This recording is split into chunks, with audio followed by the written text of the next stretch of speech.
Hello दोस्तों, उत्तर प्रदेश विशेष की class में हमने सामान्य परिचय की बात कर ली है और आज हम बात करते हैं उत्तर प्रदेश इतिहास की। और जब भी हम इतिहास की बात करते हैं तो आपको पता है कि इतिहास को हमने 3 कालखंडों में बांट रखा है। क्या? प्राचीन काल का इतिहास, मध्यकाल का इतिहास और आधुनिक काल का इतिहास। सही है।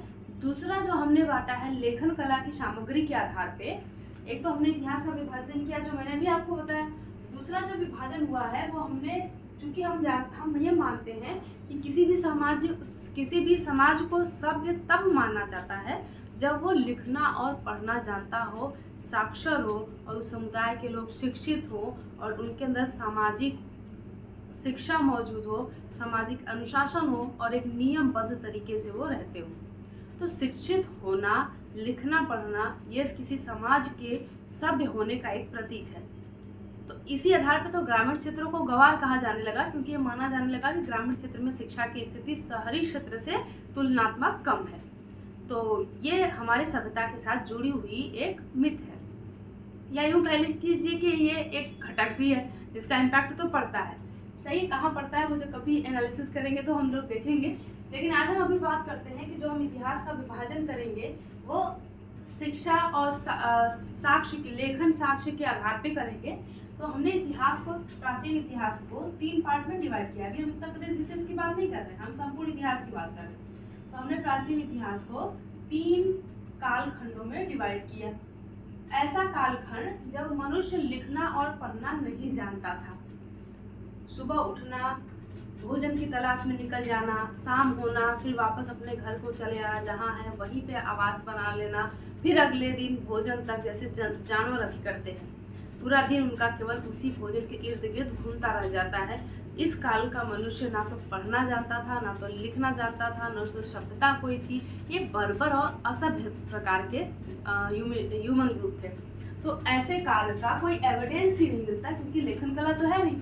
हाँ, ऐसे काल का पुरातात्विक साक्ष्य मिलता है, यानी उन्होंने जो चीज़ें प्रयोग की हैं उसका एविडेंस हमको मिलता है। उसी के आधार पे हम कहते हैं कि इस काल के लोग कैसे थे।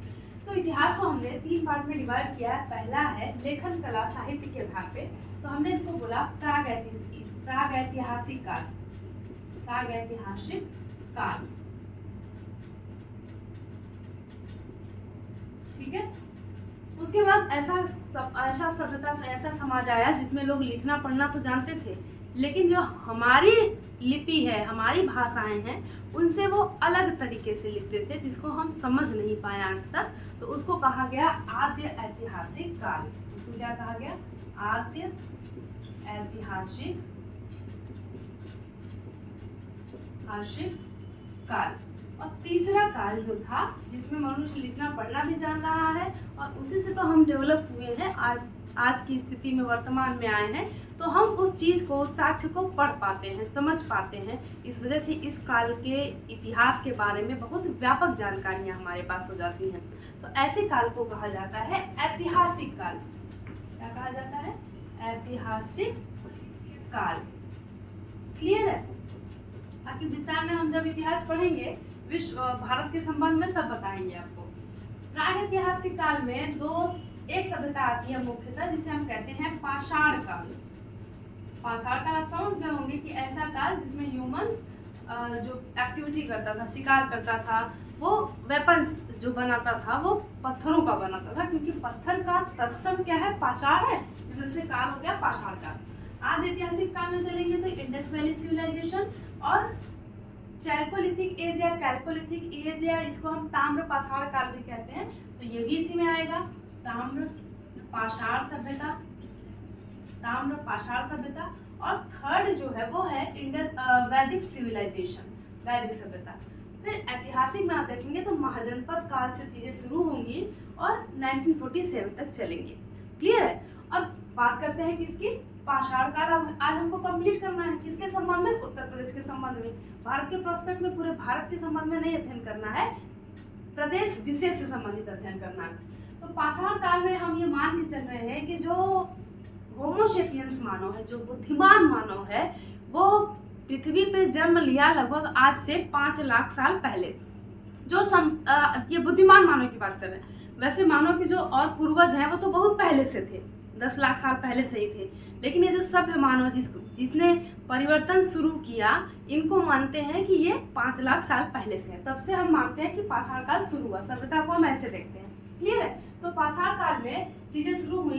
पूरा पाषाण काल कितने टाइम तक चला, ये हमने डिवाइड किया है 5 लाख से लेकर 1000 BC तक। ठीक, 5 लाख से लेकर 5 लाख BC से लेके 1000 BC तक।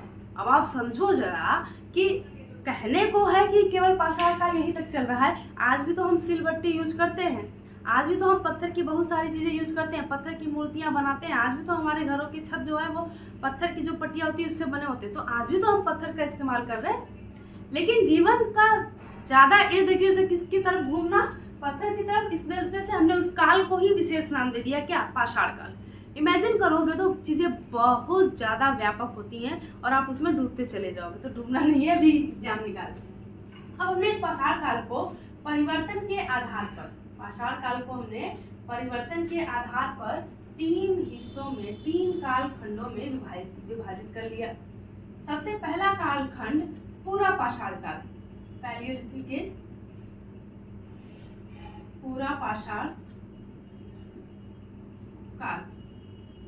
दूसरा मध्य पाषाण काल, कैसे डिवाइड हुआ है हम बताते हैं आपको। तीसरा नव पाषाण काल। क्लियर है? चल, ये पूरा एज कहां से कहां तक के बीच में चलेगा, इसी टाइम पीरियड के बीच में। पूरा पाषाण काल जो है ये है 5 लाख से 10,000 BC तक। क्लियर है? मध्य पाषाण काल जो है ये है 10,000 से 6,000 BC तक। नव पाषाण काल जो है ये है 6,000 से 1,000 BC तक। क्लियर है?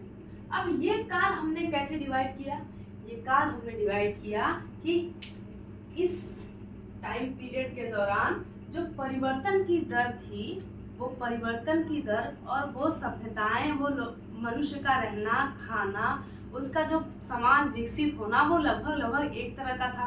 क्लाइमेट में परिवर्तन तो हो रहा था, लेकिन बहुत व्यापक परिवर्तन नहीं हुआ जिसका प्रभाव आजीविका पे पड़े। तो इस वजह से इस टाइम पीरियड को हमने एक माना। दूसरा जो मध्य पाषाण काल है, इसमें क्लाइमेट में परिवर्तन हुआ। इसकी तुलना में क्लाइमेट यहाँ पे गर्म हुआ। जब क्लाइमेट यहाँ पे गर्म हुआ तो इस वाले समय में बहुत कुछ मैक्सिमम क्षेत्र जो थे पृथ्वी पे वो बर्फ से घिरे हुए थे।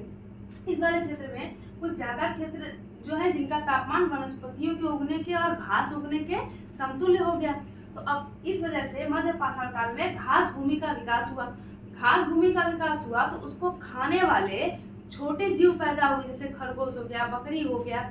अब इनका शिकार करने के लिए जो हथियार और औजार है, जो वेपन्स हैं, वो छोटे होने लगे। स्टोन के ही बन रहे हैं, लेकिन चीजें क्या हो गई, हथियार में परिवर्तन हो गया। अब देखो जरा, क्लाइमेट एक प्रकार का है, अभी मनुष्य कुछ ज्यादा जान नहीं रहा है तो शिकार करने के लिए इतना बड़ा पत्थर उठा लिया, लेके दौड़ने लगा पागलों की तरह। असभ्य, उठा, कोई बुद्धि नहीं लगा रहा है। देखा शिकार करना है, शिकारी किसी जीव को देखा शिकार करना है, पत्थर रास्ते में देखा, बड़ा सा उठाया, बल लगा के बिना मतलब का बल लगा रहा है। ठीक है, वहां पे वो क्या बोलते हैं, बुद्धि बड़ी की बैल बड़ी, तो बैल भैंस वाली वही स्थिति चल रही है। तो यहाँ पे क्या हुआ कि जो हथियार थे वो बहुत बड़े बड़े बेडौल होते थे, और यहाँ पे हथियार छोटे छोटे और नुकीले बनाए जाने लगे। क्यों? क्योंकि क्लाइमेट में परिवर्तन हुआ, तो इकोनॉमी में परिवर्तन हुआ। इकोनॉमी उस समय आखेड़ वाली थी तो उसमें परिवर्तन हुआ।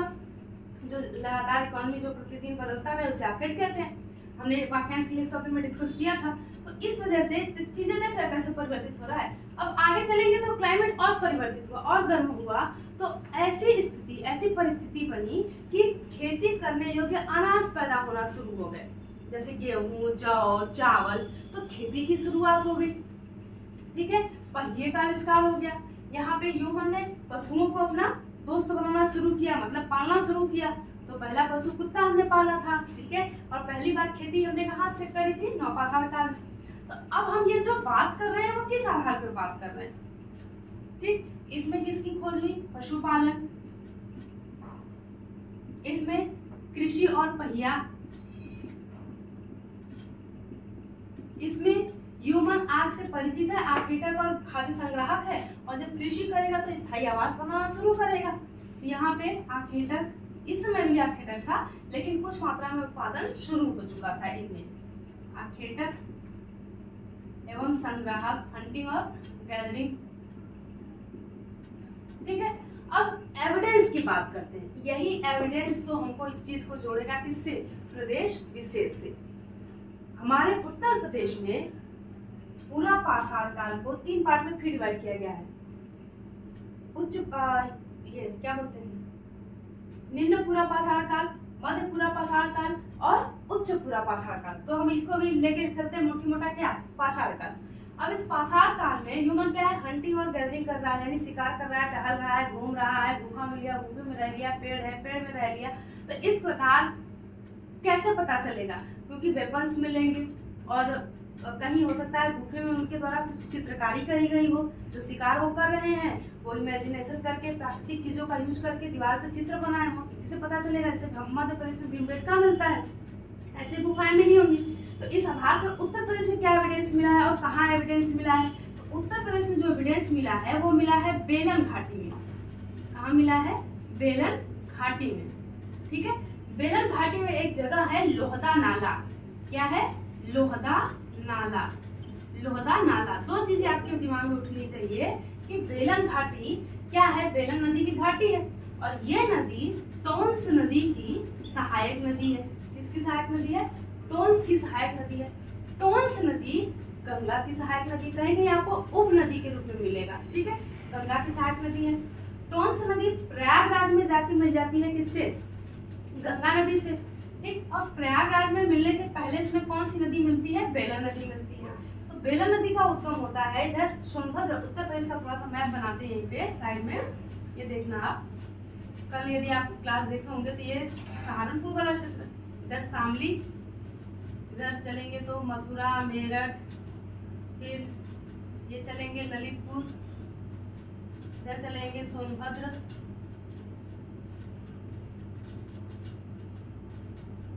ये ऊपर वाला इलाका, इधर बलिया। ठीक है, एक बार देख लें आपको दिख रहा है कि नहीं? दिख रहा है। चलो अब देखो जरा, ये है इधर से गंगा नदी उत्तराखंड में कहाँ से आती है? बिजनौर से। इधर बिजनौर से गंगा नदी आ रही है, इधर चली गई कहाँ? बिहार में। और फिर इधर से यमुना नदी आ रही है यमुनोत्री से, फिर आके कहाँ पे मिल गई? प्रयागराज में। यहाँ से ये है सोनभद्र जिला, इधर आ जाएगा मिर्जापुर और इधर आ जाएगा यहीं पे प्रयागराज। ठीक है, तो ये प्रयागराज में मिलेगी ना, अब कहोगे कहाँ जाके मिल रही है? यहाँ पे आके मिलेगी, सपोज करो ये प्रयागराज है। अब प्रयागराज में ही आके बेलन नदी आके मिलती है किसमें? टोंस नदी में। टोंस छोटी सी सहायक नदी है गंगा की। क्लियर है? इसी क्षेत्र में एक स्थान है सोनभद्र में ही लोहदा नाला। क्या है?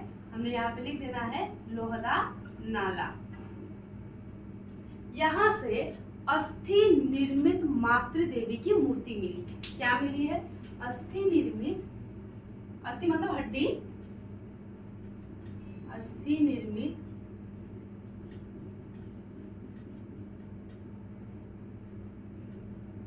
मातृ देवी की प्रतिमा।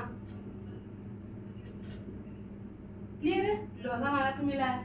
और बेलन घाटी में पाषाण काल के तीनों काल, उच्च पूरा पाषाण काल, मध्य पूरा पाषाण काल, निम्न पूरा पाषाण काल, तीनों के एविडेंस मिले हैं। क्लियर है? सही है? अरे बोलो सही है। क्लियर है ना? अच्छा, अब बात करते हैं किसकी? पूरा पाषाण काल की स्थिति हो गई, लोहदा नाला, और क्या याद रखोगे? टोंस नदी, और उसके बाद क्या याद रखोगे? आप बेलन घाटी याद रखोगे। क्लियर? अब इसकी खोज की बात करेंगे तो इसकी खोज किए थे प्रोफेसर जी.आर. शर्मा। किसका? लोहदा नाला और बेलन घाटी का जो क्षेत्र है आर्कियोलॉजिकल साइट, इसकी खोज किए थे प्रोफेसर आर. शर्मा। तो हम शर्मा केवल लिखते हैं, प्रोफेसर शर्मा। ठीक है, प्रोफेसर शर्मा ने इसकी खोज की थी। अब दूसरा एविडेंस की बात करते हैं किसकी? मध्य पाषाण काल की। मध्य पाषाण काल में मैंने आपको बताया क्या कि क्लाइमेट चेंज हुआ, और क्लाइमेट चेंज हुआ तो घास स्थल हुए तो छोटे छोटे जानवर आए उनको शिकार करने के लिए छोटे छोटे क्या बने, औजार बने, हथियार बने। तो इसको कहा गया माइक्रोलिथिक एज, लघु पाषाण काल। माइक्रोलिथिक एज, सही है। क्यों कहा गया है तो क्लियर है। पशुपालन का साक्ष्य मिला। पशुपालन कहाँ पे सबसे पहले पशु कौन सा हमने पाला था, कुत्ता पाला था। अब एविडेंस की बात करेंगे तो एविडेंस इसके दो जगह पे मिले हैं, एक प्रतापगढ़ में और दूसरा हमको मिला है प्रयागराज में। देखो प्रतापगढ़ यहाँ पे है, प्रयागराज यहाँ पे चलोगे चित्रकूट मिलेगा जहाँ पे राम गए थे वनवास के दौरान। चित्रकूट, प्रयागराज के बगल में इधर कौशाम्बी के भी बगल में आपको मिला था क्या, इधर कौशाम्बी के बगल में प्रतापगढ़, आपको मिला क्या, प्रतापगढ़। ठीक, तो कुछ एविडेंस किससे मिले, प्रतापगढ़ से, और कुछ एविडेंस कहाँ से मिले हैं, प्रयागराज से। जब प्रतापगढ़ से बात करेंगे तो यहाँ से हमको मिलेगा सराय नाहर,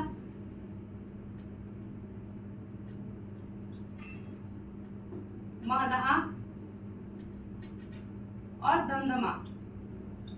ये तीन चीजें कहाँ से मिली है, प्रतापगढ़ से। प्रयागराज से बात करेंगे तो यहाँ से मिलेगा हमको लेखैया।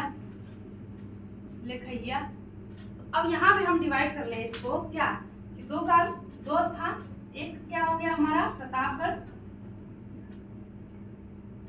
प्रयागराज, और दूसरा प्रतापगढ़। क्लियर। यहाँ पे चलेंगे लेखैया और यहाँ पे चलेंगे सराय नाहर, महदहा, दमदमा। अभी मैं देख लेती हूँ कि आपको दिख रहा है कि नहीं, इसके नीचे लिखना है कि नहीं लिखना है। हाँ, दिख रहा है आपको, क्लियर। चलो अब साथ एविडेंस की बात करते हैं। एविडेंस की बात करेंगे तो सराय नाहर और महदहा से, मैंने क्या कहा कि माइक्रोलिथिक एज है, इन दोनों जगहों से लघु पाषाण उपकरण मिलेंगे। सही है, लघु पाषाण यहाँ पे लिखे, लघु पाषाण उपकरण। ठीक है, उसके बाद हम आते हैं कि यहाँ से हमको महदहा से हमको मिला है युगल समाधियां। महदहा से केवल बोल रही हूँ, ठीक है, सराय नाहर से नहीं। युगल समाधियां, युगल समाधियां कहने का मतलब कि स्त्री और पुरुष को एक साथ दफनाया गया है। हो सकता है कि कोई ट्रेजेडी हुई हो या कोई बीमारी हुई हो या बुढ़ापा आ गया हो, सौभाग्यवती रहे हो दोनों लोग और दोनों लोग साथ मरे हो, तो दोनों लोग को साथ दफनाया गया था। तो महदहा से हमको क्या मिल गया कि युगल समाधियां मिल गई। उसके बाद मिला यहाँ से हड्डियों से बाड़ाग्र और आभूषण। हड्डियों से निर्मित, देखो हड्डियों से चीजें ज्यादा मिल रही हैं। हड्डियों से निर्मित बाड़ाग्र हो, तीन बाड़ाग्र और आभूषण, बाड़ाग्र। क्लियर। ये कहाँ से मिला, महदहा से। दमदमा से देखेंगे तो एक ही कब्र में 3 लोगों को दफनाया गया है, ये एविडेंस मिला है। 3 लोगों को एक ही कब्र में, ठीक है, एक ही कब्र में कितने लोगों को दफनाया गया है, 3 लोगों को दफनाया गया है। और यहाँ पे सराय नाहर की बात करेंगे तो सराय नाहर से हमको जो शव मिला है, शव को दफनाने का जो तरीका मिला है वो मिला है पश्चिम से पूर्व यहाँ पे दफनाया गया है। और यहाँ पे जमीन, झोपड़ी का जमीन मिला है, जैसे वो गोबर डाल के बना के समतल बनाए होते हैं ना पूरा, तो वैसा साक्ष्य भी मिला है झोपड़ी का। और घास फूस की झोपड़ियां भी मिली है। ठीक, कहाँ से, सराय नाहर से। और दमदमा से क्या मिला है, 3 लोगों का कब्र एक साथ मिला है, यानी 3 लोगों को एक ही साथ दफनाया गया है। उसके बाद दमदमा से मिला है हमको 41 समाधान और गर्त चूल्हा। यहाँ से एक और चीज मिला है, 41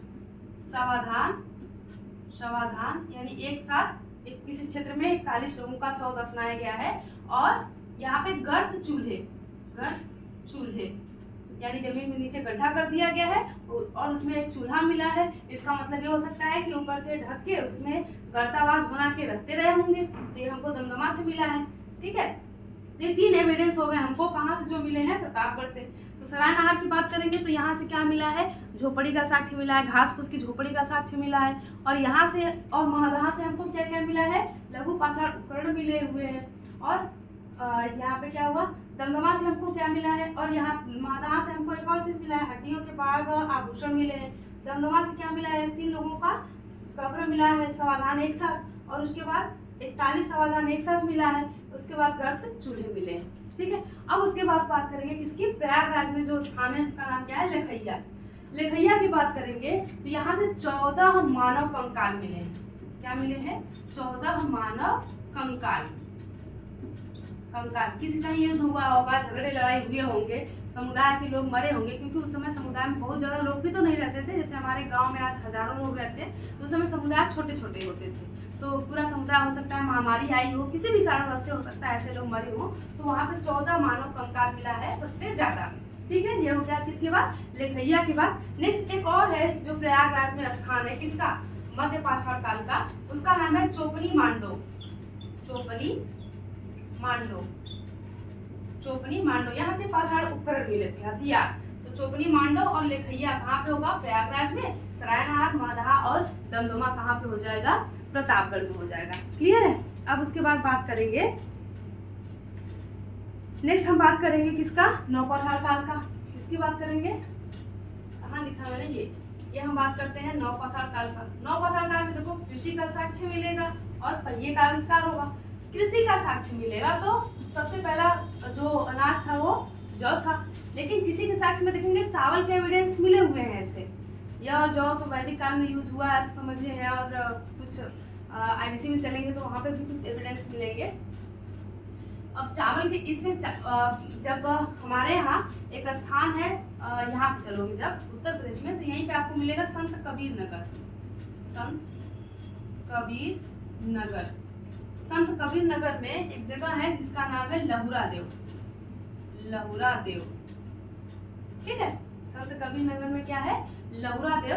और लहुरा देव से हमको मिला है, लहुरा देव, यहाँ से हमको कृषि का एविडेंस मिला है, और ये एविडेंस 9000 से 8000 बीसी का है। तो भारत में कृषि का सबसे पुराना साक्ष्य, पूरे भारतीय उपमहाद्वीप में कृषि का सबसे पुराना साक्ष्य, या उत्तर प्रदेश में कृषि का सबसे पुराना साक्ष्य कहाँ से मिला है, लहुरा देव। इसके पहले जो साक्ष्य माना जाता था कृषि का वो था कोल्डी हवा। और यहाँ पे जो कृषि का साक्ष्य मिला है वो मिला है 7000 से 6000 बीसी के मध्य। क्लियर है, 7000 से।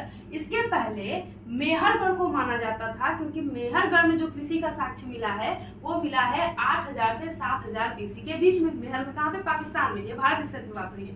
लेकिन उत्तर प्रदेश में दोनों जगह हैं जो मेहरगढ़ के बाद भारत में सबसे प्राचीन कृषि का साक्ष्य कोल्डी हवा माना जाता था, लेकिन अब ये बदल के क्या हो गया है, लहुरा देव हो चुका है। ठीक, कोल्डी हवा की बात करेंगे तो ये है प्रयागराज में। ये मैं भूल गई लिखना, ये कहाँ पे है, प्रयागराज। ये रहा ना प्रयागराज, ये तो प्रयागराज। कोल्डी हवा कहाँ है, प्रयागराज में। यहाँ पे 2 और साइट है, एक है महगढ़ा और दूसरा है पंचोग। ठीक, कोल्डी हवा, महगढ़ा और पंचोग, ये एविडेंस है कहाँ पे, प्रयागराज में। अब देखो यहाँ पे ये कंफ्यूज मत करना, ये महदहा है और ये प्रतापगढ़ में है, और ये मध्य पाषाण कालीन स्थल है। ये महगढ़ा है और ये नव पाषाण कालीन स्थल है, और ये कहाँ पे है, प्रयागराज में स्थित है। ठीक, ये रहा हमारा प्रयागराज। तो जब देखोगे आप तो यहाँ पे उत्तर प्रदेश का ये पड़ोसी मध्य प्रदेश है। मध्य प्रदेश में इधर विंध्या रेंज है और इधर सतपुड़ा रेंज है साउथ में, और बीच में नर्मदा नदी इधर फ्लो होती है, और इधर से सोन नदी भी निकल के जाती है, सोन रिवर भी ऐसे जाती है, और इधर यमुना, गंगा, इन लोग का ड्रेनेज सिस्टम भी है। तो स्टोन एज में जो लोग रहते थे वो लोग ऐसे जगह को ढूंढते थे जहाँ पे नदियां हो और पहाड़ हो। ठीक, पहाड़ों पे जो पशुपालन शुरू हो गया, जब पहाड़ों पे चलना, पशुओं को चारा चाहिए तो पहाड़ी क्षेत्र में जाएंगे, नदी के पास नहीं रह सकते क्योंकि प्राकृतिक रूप से बाढ़, उस समय जल की मात्रा भी तो नदी में बहुत ज्यादा थी, बाढ़ आता था तो बहुत बड़ा क्षेत्र डूब जाता था, तो नदी से थोड़ी दूरी पे रहना पड़ता था, और पानी की आवश्यकता तो पड़ेगी ही। इस वजह से जो सभ्यता डेवलप हुई है उत्तर प्रदेश में, देख रहे हैं ड्रेनेज सिस्टम की तरफ डेवलप हुई है और पहाड़ी क्षेत्रों के बीच में डेवलप हुई है। ऐसे ही पूरे भारत में स्टोरेज अलग अलग जगह पे जहाँ पे पहाड़ी क्षेत्र है और नदियाँ हैं वहाँ पे डेवलप हुई है। भारत में सबसे पहला साक्ष्य जीवन का कहाँ मिला है? नर्मदा घाटी में। नर्मदा घाटी, विंध्य और सतपुड़ा, तो पर्वत और नदियाँ जहाँ पे साथ साथ चल रही है वहीं पे आपको सभ्यता पहले मिलेगी। अब तो आप कहीं जाके हिमालय की चोटी पे जाके रहो, सुविधाएं वहाँ पे पहुँच जा रही हैं, ड्रोन से पहुँच जाएंगे, हेलीकॉप्टर से पहुँच जाएंगे, ठीक है, अब तो प्रॉब्लम नहीं है, पहले प्रॉब्लम हुआ करता था।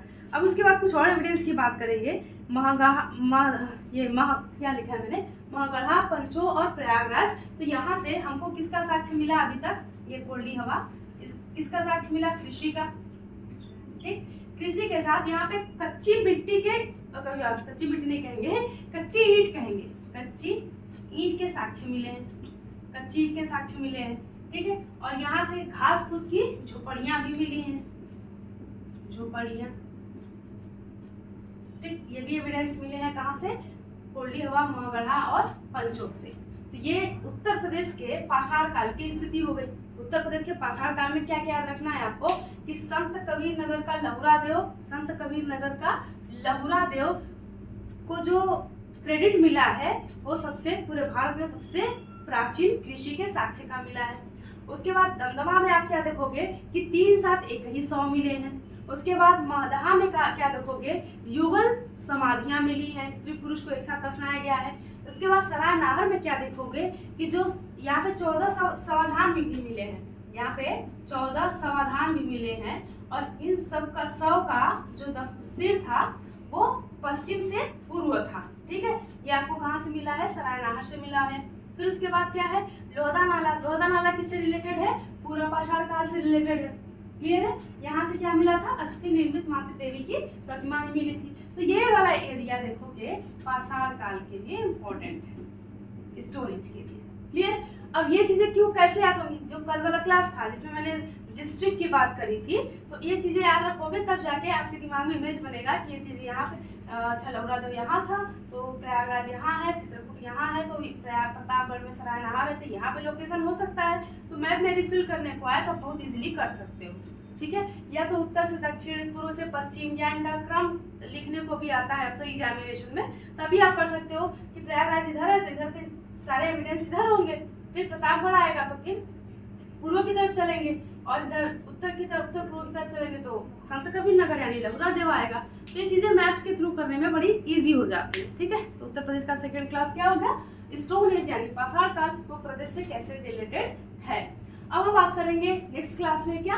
आदि ऐतिहासिक काल में आईबीसी की, ठीक। आईबीसी नेक्स्ट क्लास में, इसी में हम ताम्र पाषाण काल की भी चीजें इंक्लूड कर लेंगे, फिर वैदिक सिविलाइजेशन अलग से कर लेंगे उत्तर प्रदेश का। फिर हम पहुंच जाएंगे किस पे? ऐतिहासिक काल पे। Okay, thank you.